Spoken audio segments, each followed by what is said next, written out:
Continuamos con mucho más. Hay un tema que habíamos dejado en pausa, lo ocurrido ayer en la revisión de la coerción a los imputados por el caso Coral.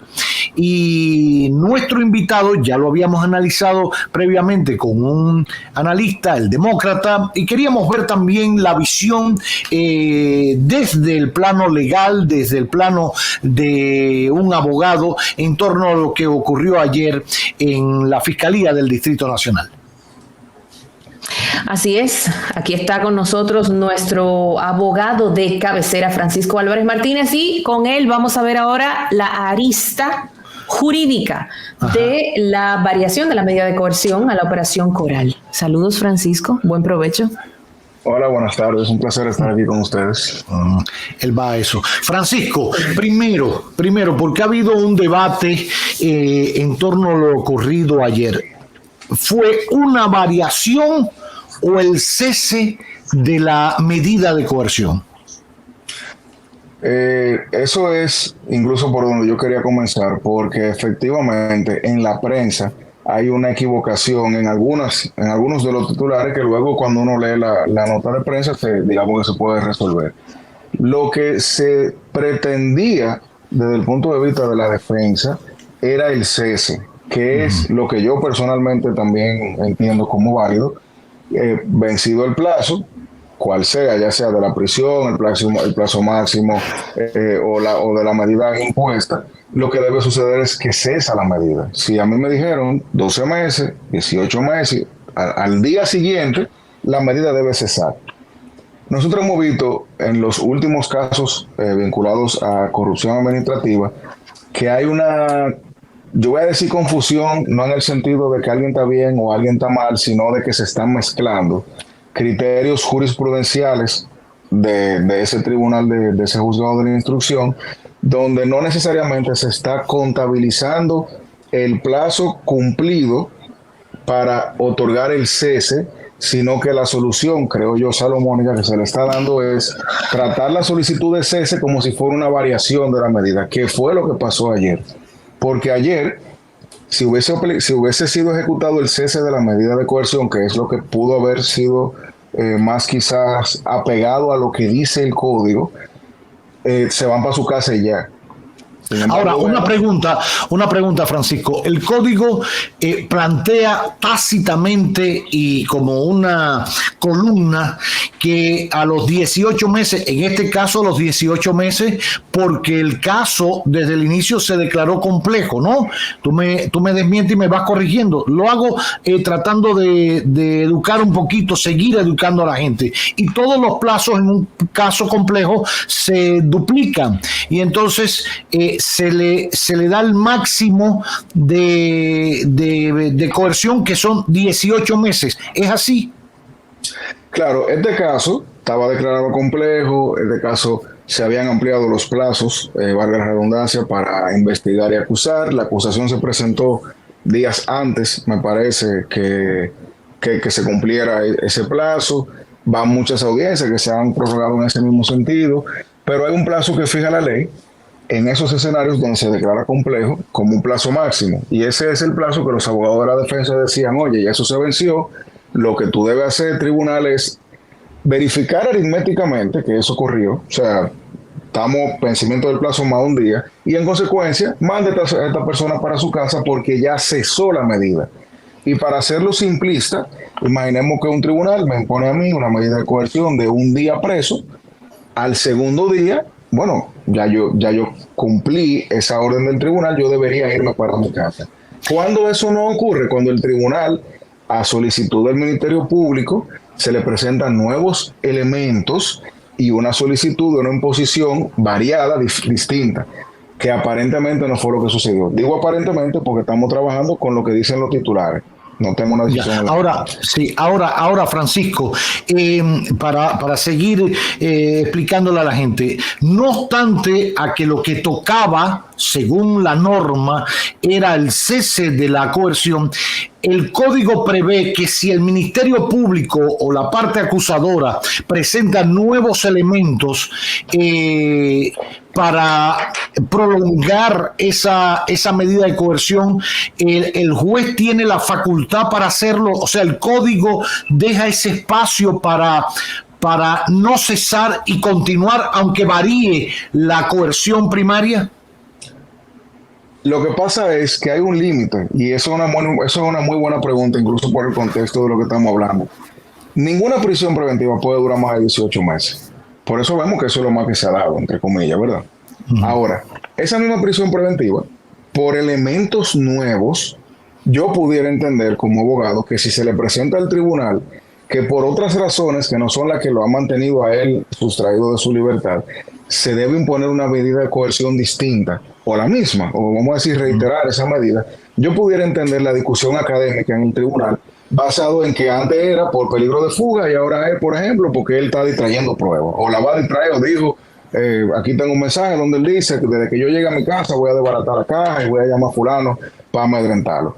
Pero no se sobreentiende, permiso, escúchame que te interrumpa, no se sobreentiende que estuvo preso durante 18 meses como medida de prevención, porque en ese tiempo el Ministerio Público estaba haciendo la investigación para su expediente. Tuvo que presentar en una fecha fatídica su expediente, ya todas las pruebas las tiene. ¿Qué otras pruebas puede disociar cualquier imputado 18 meses después? No, incluso yo voy más lejos, don Roberto.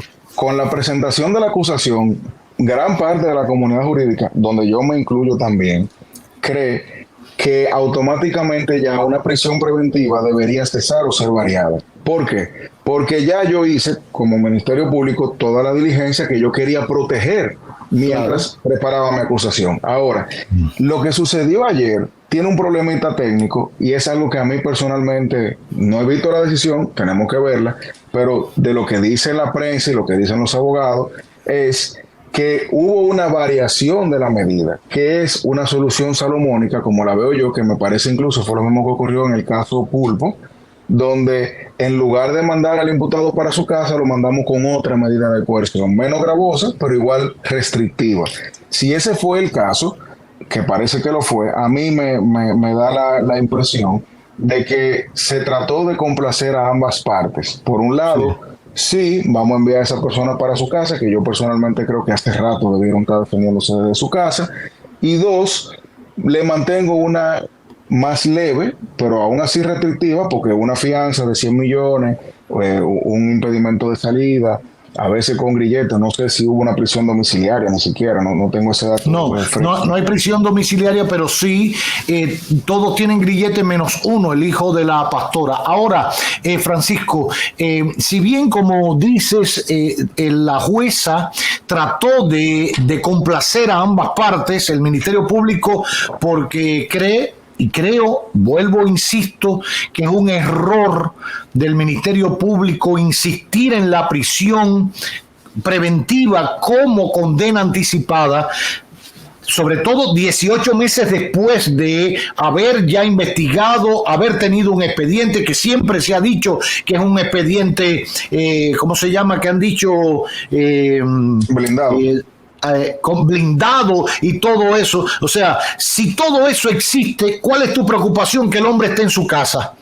Para partir de eso. Pero bueno, y por otro lado, la presión de los abogados reclamando que son 18 meses, etcétera. Sin embargo, los abogados salieron inconformes porque dicen que la variación que al final decidió la jueza es casi imposible de lograr. O sea, buscar no 100 millones, para que la gente entienda, no es que hay que buscar 100 millones de pesos, pero una aseguradora te cobra el 10% de 10 millones, de 100 millones de 10%, y te pide garantías colaterales que son colaterales. O sea, estamos hablando que ese imputado tiene que buscar 10 millones de pesos para arrancar, 10 millones de pesos y otras cosas que pide la aseguradora y otras cosas colaterales para pagar la fianza y salir. Dinero que virtualmente se pierde, don Roberto, porque ese dinero que tú le estás pagando a la aseguradora es la prima. O sea, diciéndole, mira, yo te estoy dando este dinero en la mano para que tú me garantices frente al Tribunal del Poder Judicial los 100 millones. Ese dinero no va a volver. Eso es un problema que a veces uno no necesariamente comprende al momento de entender. O sea, es muy buena noticia para el imputado. El imputado, asumo, debe estar muy contento. Pero la parte operativa para lograr que todo eso se ejecute de la manera adecuada es bien complicada.